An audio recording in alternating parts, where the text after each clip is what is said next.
Iba-iba ang posibleng naging dahilan kung bakit nagawa ng mga minor de edad sa Tacloban City ang pamamaril sa isang paaralan ayon sa isang eksperto.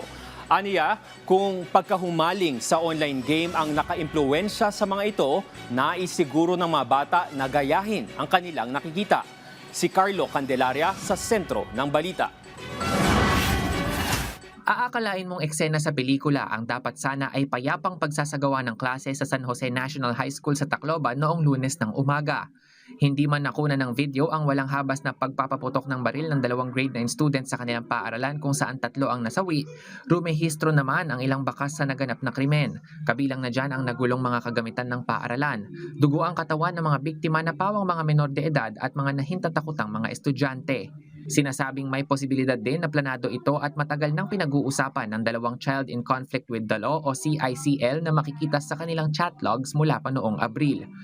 Revelasyon pa ng mga otoridad, hayagang pinag-usapan ng mga suspect na edad 14 at 15 kung paano sila makaiiwas sa kulungan gamit ang Juvenile Justice Law dahil sila ay menor de edad.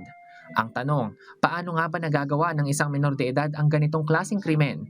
Sabi ni Professor Madonna Ang Sundiam, isang psychiatric social worker, kung titignan, lumabas sa mga paunang investigasyon na may kinahuhumalingang bayolenteng online game ang bata na posibleng nakaimpluwensya sa kanila. Na sabi nga ni Albert Bandura, may tinatawag kasi tayo na social learning theory. What does the children sees, they try to imitate through role modeling. So anong ibig sabihin nun? Kung ano yung nakikita ng mga estudyante sa paligid nila or ng mga kabataan sa paligid nila, there's this great tendency na gagayahin nila through imitations or role modeling. Pero paano nga ba ito humantong sa puntong nakapananakit at nakapatay sila ng kanilang mga kapwa estudyante? Sabi ni Prof. Madonna, posibleng dulot ito ng mga pressure mula sa pamilya, eskwelahan o sa komunidad na maaaring magdulot ng pagbabago sa kanilang mga behavior. Sa kasong ito, sinasabing triggering factor ang anggulong pambubuli. Yung response nila ay pwedeng rebellion, pwede rin rejection, pwede rin retaliation. Dahil nalagay sa pressure yung 2 ng baril, pwedeng ang naging response nila ay rebellion. Rebellion na lumagpas sila doon sa tamang proseso na pagkuha ng hustisya. Rebellion na inilagay nila yung hustisya sa kamay nila. Wherein may nangyari na nga na shooting incident. Dagdag pa ni Prof. Madonna, may mga red flags o mga kapansin-pansing pagbabago sa pag-uugali ng mga bata para masabi na may posibilidad silang maging bayolente. Yung paraan na kung paano sila magsalita ay hindi na angkop doon sa edad na meron sila. Tingnan natin sa kasi kung paano ba sila kumilos. Bigla-bigla na lang ba silang nagagalit? Bigla-bigla na lang ba silang nakakaramdam na gusto nilang manakit? Bigla-bigla na lang bang sumisigaw? Ayaw na nilang bumarkada sa mga dati nilang kaibigan? Nagkukulong na lang ba sila? O ayaw na nilang kayong kausap? Mga suicidal ideations.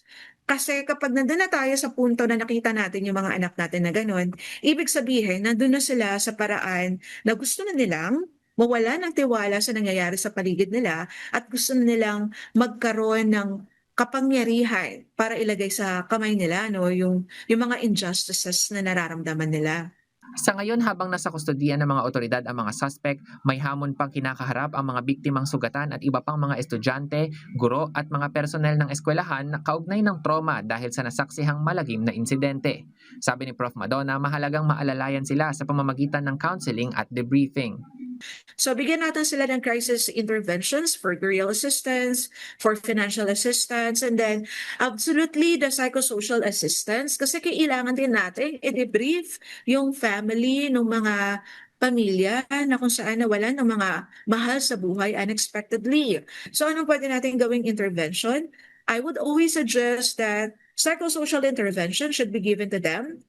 They should be linked to different services na kung saan mapapangalagaan yung mental health. Ang tunay na proteksyon ay nagsisimula sa mental health awareness at maayos na komunikasyon sa loob ng pamilya. Para sa mga nangangailangan ng counseling o emosyonal na suporta, nakabukas ang National Center for Mental Health Crisis Hotlines. Carlo Luis Candelaria para sa Bayan.